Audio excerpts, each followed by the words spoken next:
जय हिंद साथियों, हम दीपक कुमार तिवारी कर्मा इंस्टीट्यूट से। हम आपको एनडीए और सीडीएस में एक्स ग्रुप और वाई ग्रुप में भी फिजिक्स को पढ़ाते हैं, जिसमें एनडीए में हम आपको केमिस्ट्री भी पढ़ाएंगे। एनडीए के सिलेबस में जो आपका पेपर होगा उसमें फिजिक्स का 25% रोल है। और आप लोगों ने 10th में फर्स्ट ईयर 12th फिजिक्स पढ़ी ही है, तो लगभग उसी से रिलेटिव रहता है। बस थोड़ा सा हम लोग उसमें थ्योरी में पढ़ते हैं और यहाँ पे ऑब्जेक्टिव का थोड़ा सा प्रेफरेंस रहता है। चीज़ों को ऑब्जेक्टिव में समझना रहता है कि किस तरीके से 4 ऑप्शन में हमें टिक करना है। फिजिक्स में देखा जाए तो पहले आपका मैकेनिक्स होता है।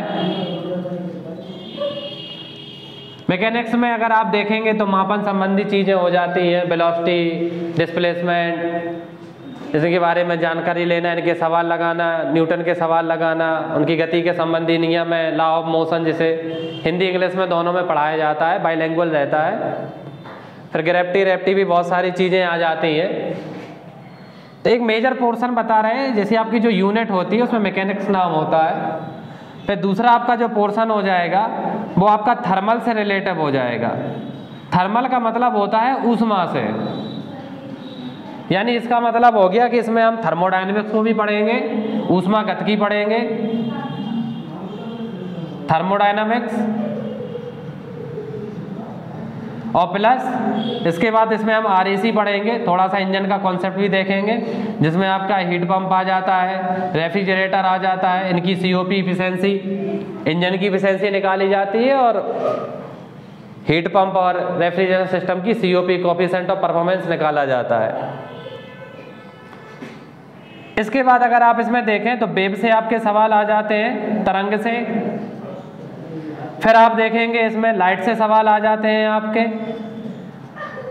फिर आपका एक टॉपिक इसमें होता है इलास्टिसिटी, जिसके पहले आता है मैकेनिक्स के बाद में। इलास्टिसिटी ये मटेरियल की प्रॉपर्टी को बताता है, जैसे कि ductility, normality, brittleness, roster, corrosion ना लगने की क्षमता, मटेरियल के बारे में हम उनको जो गुण पढ़ते हैं, प्रॉपर्टी पढ़ते हैं। इसके बाद आप इसमें इलेक्ट्रिसिटी का प्रभाव देखेंगे, यानी इलेक्ट्रिसिटी आएगी। फिर आपका यहाँ पर मैग्नेट के बारे में आ जाता है, और फिर बाद में आपका डायोड वगैरह, जो 12th के सिलेबस में जैसा हमारे में रहता है उसी हिसाब से हम लोग पढ़ाई करते हैं।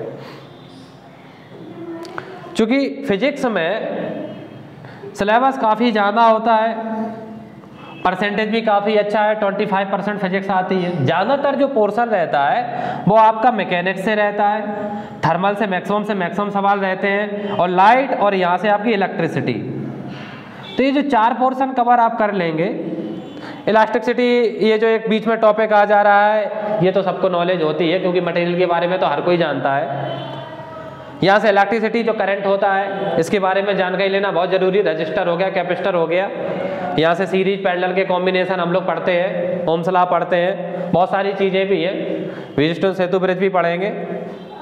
मैकेनिक्स में आपका बहुत सारी चीज़ें जैसा आपको हम बता चुके हैं। तो ये मैकेनिक्स, थर्मल और लाइट और इलेक्ट्रिसिटी, वेव भी थोड़ा बहुत अच्छा रहता है, वेव का भी पोर्शन।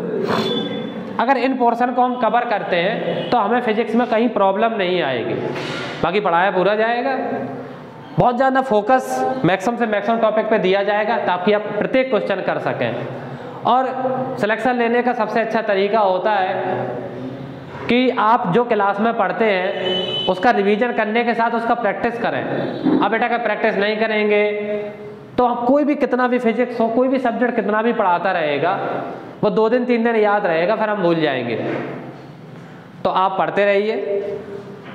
नया बैच स्टार्ट हो रहा है 26 दिसंबर से, और सुबह 8 बजे से स्टार्ट होगा कर्मा इंस्टीट्यूट में। ये हमारा फ्रेंड्स कॉलोनी इटावा में है।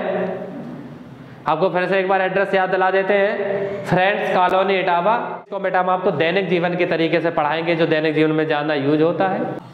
ठीक है मित्रों, जय हिंद।